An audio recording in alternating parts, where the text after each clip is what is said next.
Hey, what's going on, man? This is your boy Pancheezy coming at you with another video.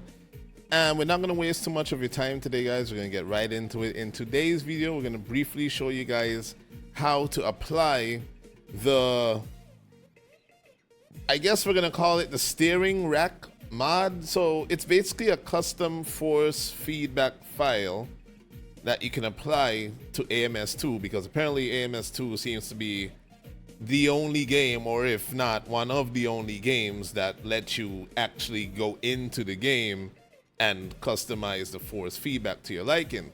So luckily for us, there are nerdy people out there that have time to sit down and do all of this great stuff, and then they share it with us for free, by the way, for us to use. So at the end of the day, man, like I always say, support your local modders, bro, what have you. Alright, so in this particular case, I came across a guy by the name of Gamer Muscle. I'm pretty sure he's very popular amongst the sim racing community.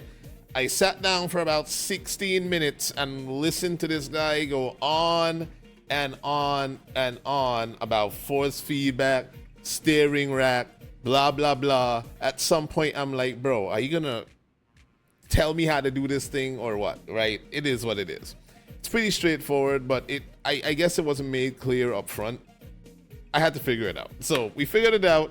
I'm gonna show you guys how to do it if anybody's confused about how to add the custom force feedback files going forward. All right, I'm gonna leave a link to Gamer Muscle's video in the description for anyone who hasn't seen it. I dare you to sit through that. Anywho, so we're gonna get right into it, guys. I'm doing this under the assumption that most of you know how to navigate the 21st century. You know how to work a freaking computer. You got either Windows 10 or 11. I'm currently on 11. I kind of want to revert back to Windows 10. That's another story for another time. So you're basically gonna pull up your, let's see. We're gonna open up a new file explorer here. All right, actually no, I don't have to do that, it's already on the screen. So imagine, you know, you just opened up your file explorer, you're looking at it. What you really want to do, you want to go to documents right here.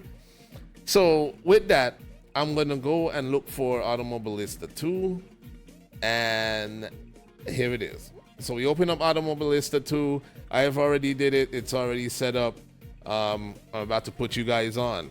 So when you get here, if you don't already have a custom settings file already set up, if you already see one there, I would suggest you go ahead and save that. What I did was I simply copied and pasted the settings that I had already set up. I moved them to a different folder so that I can go ahead and mess around with these settings right here. All right, so with that said, what you want to do, the operative file will always be will always end with .txt, right? So you see the one on top here, it's not going to be taken into account because it doesn't have the .txt next to it.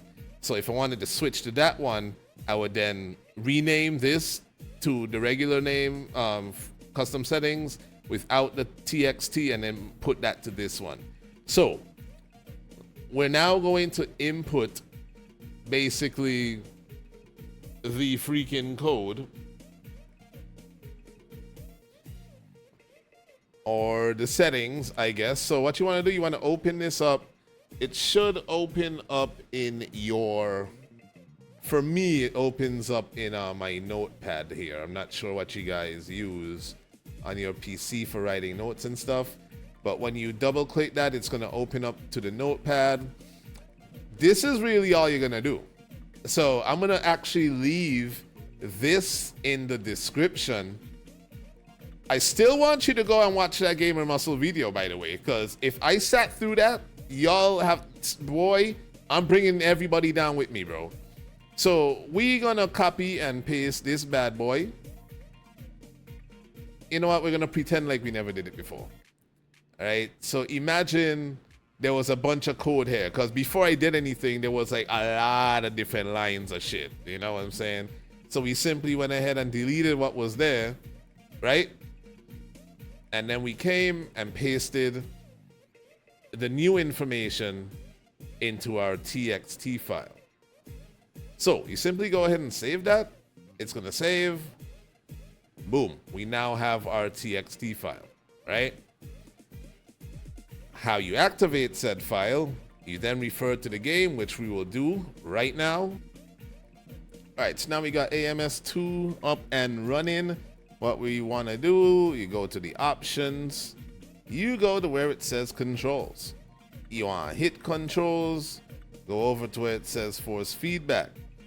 To activate the custom setting, you simply move it from default or default plus.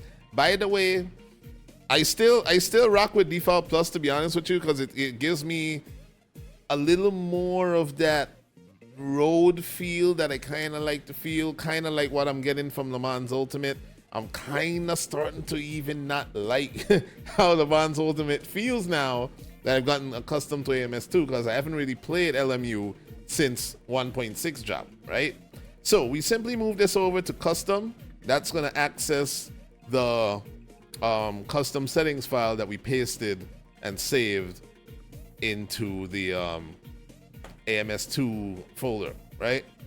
So with that said, we are going to save, and that's it. So when you load the game, it's pretty much gonna load with those new settings running, and you should immediately feel the difference, because I actually got, I would say, a second faster on Le Mans just with this new this new force feedback setup. So I hope this wasn't too long. I tried my best to keep it under 10 minutes, guys. But with that said, we out of here. Bless up. You don't know. Peace.